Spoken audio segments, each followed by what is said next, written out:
Evan Engram did an interview opening up about his time with the New York Giants. Let's get into it.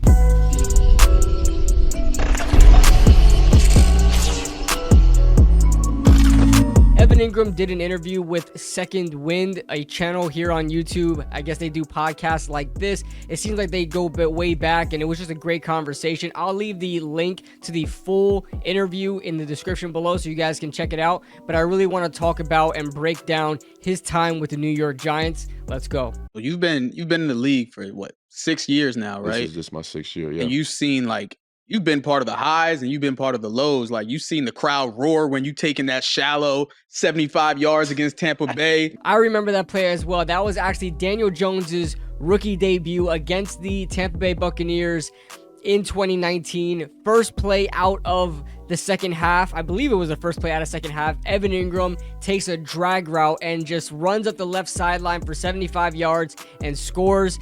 That's what Evan Engram, his potential was for in the NFL, and he did a very good job in Jacksonville, and no pun intended, caught himself a second wind, and I'm happy for him. I'm actually happy for Evan Engram and the progress that he's made, and he needed that refresh. But let's go into it more. How do you deal with that roller coaster of emotions?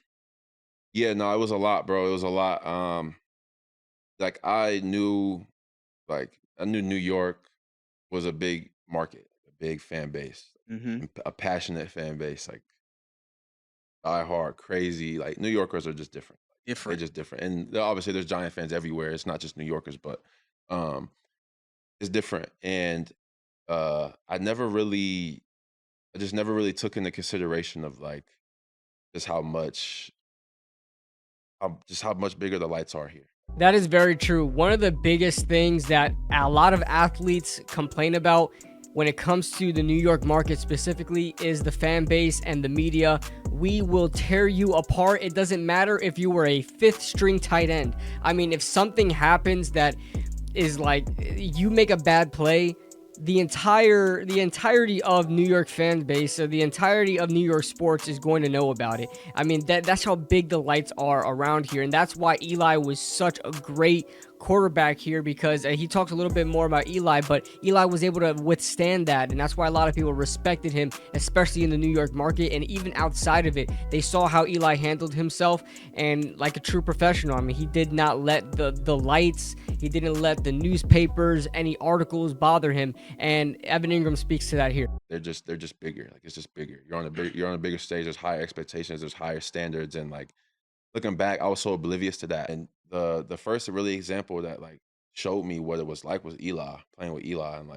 And Eli he won 2 Super Bowls here, and he has literally a key to the city of New York City, the biggest city in the world. He can do whatever he wants. But just just when he was struggling and having bad games, or throwing picks, or just having a bad moment, they were killing him. Yeah, it's like their memory was so short. They forget all the good stuff you did, and they quick to throw you under the bus. They were killing them, and I'm the rookie. I'm this bright spot in my season, because my rookie year was bad. We lost. Odell got hurt. Everybody got hurt. It was just it was a shambles. We was in shambles. Eli showed up to work, the same guy every single day.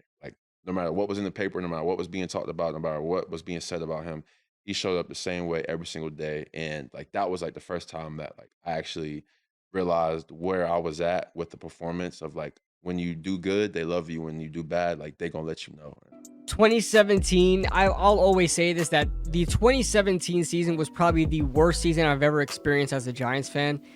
It was just terrible. On top of Eli getting benched, ruining his streak for Geno Smith against the Raiders, we had Ben McAdoo, who wasn't able to take any responsibility or accountability for what was going on with the team, constantly throwing everybody else under the bus, and kind of had this high and mighty approach to all of his press conferences, on top of slicking his hair back, thinking that he's hot stuff, and to Janoris Jenkins and the rest of the defense just whiffing tackles on purpose, looking like they're trying to tank, because it was obvious in that locker room they did not respect Ben McAdoo or like him one bit, so they wanted him out of there, and they would literally miss tackles on purpose. I've seen it all season. They were doing it, and injuries was a huge part of that as well. Orleans Darkwa had to be the starter, although I love Orleans Darkwa, and he's the original 2-6.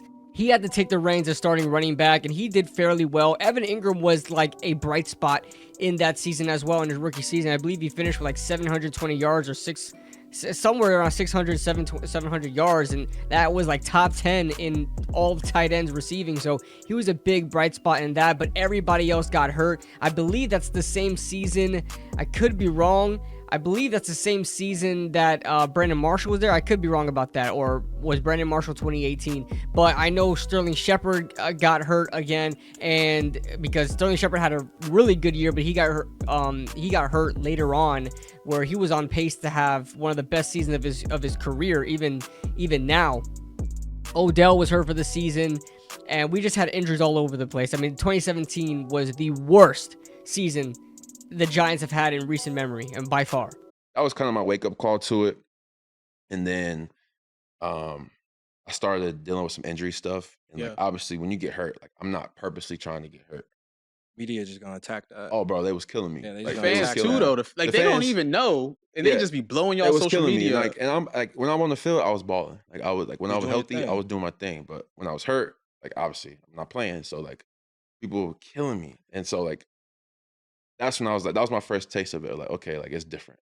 Obviously, seeing Eli, and then that, and then my fourth year in the league, had just a bad season. Like I just had a really bad season. I had a lot of drops.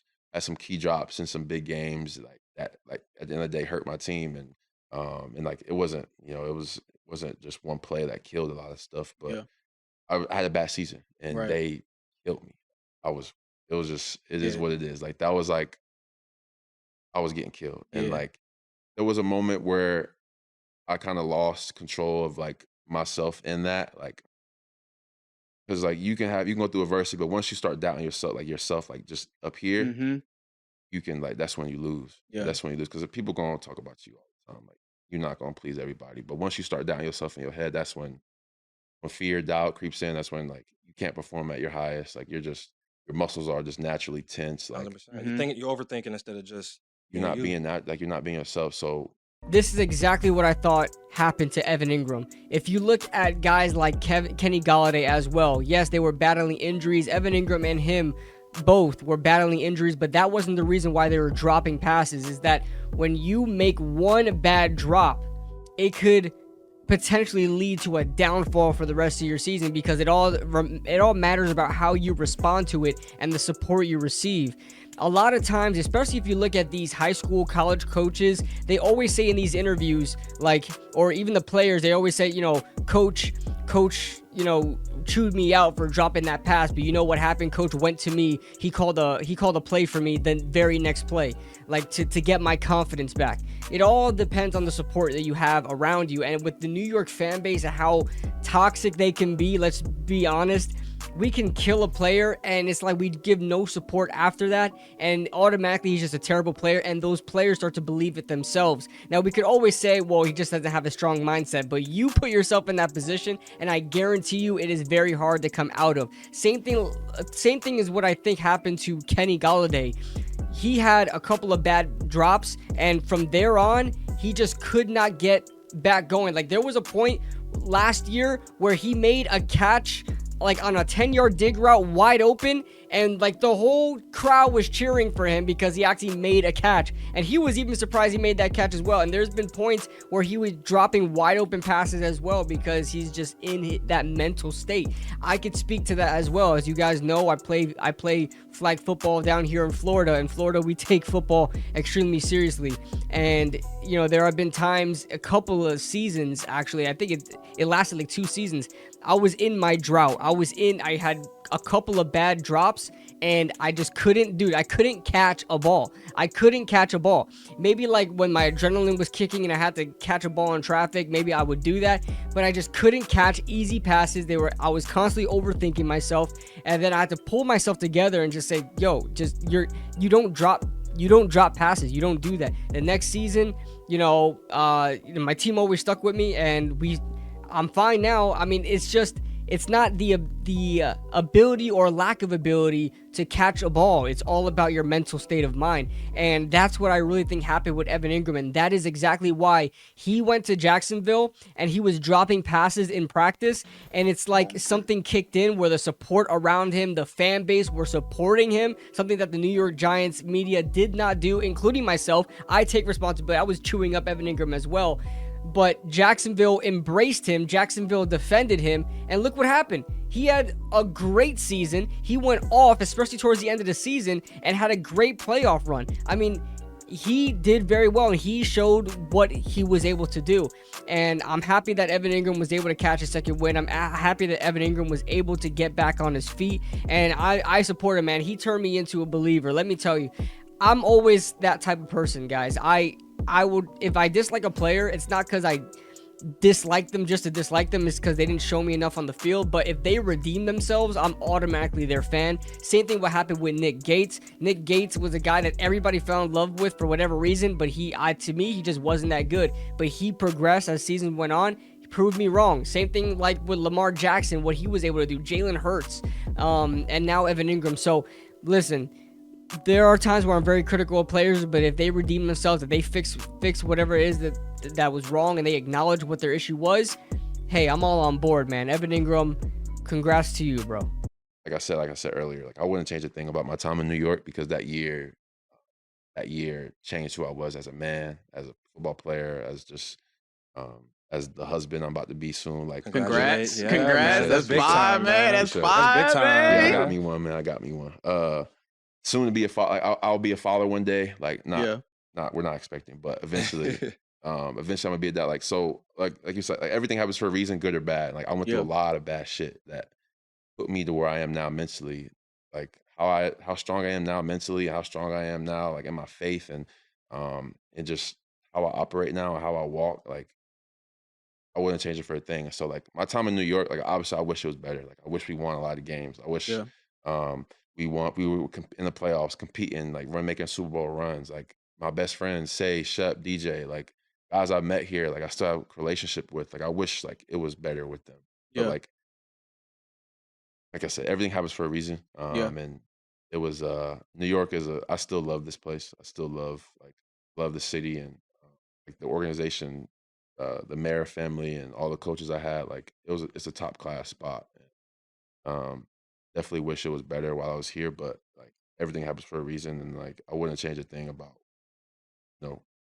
what I went through, because at the end of the day, like, it made me who I am now. Yeah. One thing I'll say about Evan Engram is that he always kept it classy. A lot of Giants beat writers always said that they enjoyed talking to Evan Engram because he always took it on the chin, always took responsibility for what happened there. And you could see there was just no malice towards the Giants fan base, the Giants franchise, the Giants media, in the New York marketplace. No malice towards them whatsoever, and he kept it professional. He says no hard feelings. I still love that area. I still have love my best friends over there, and I wish it would have worked over there. I wish we won more games. I wish we made the playoffs. And he mentioned a couple of guys that he still talks to. DJ, he quote unquote called them best friends, and DJ, Daniel Jones, Sterling Shepard, Saquon Barkley. So that's just great to see, man. And like I said, no hard feelings to Evan Engram. I'm happy. I'm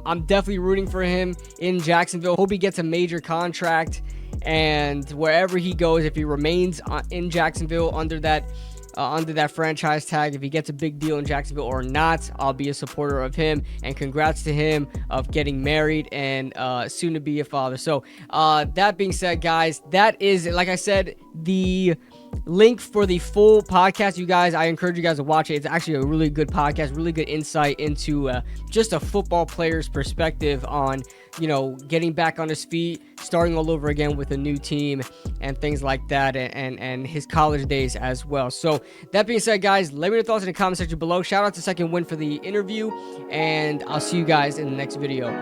Woo!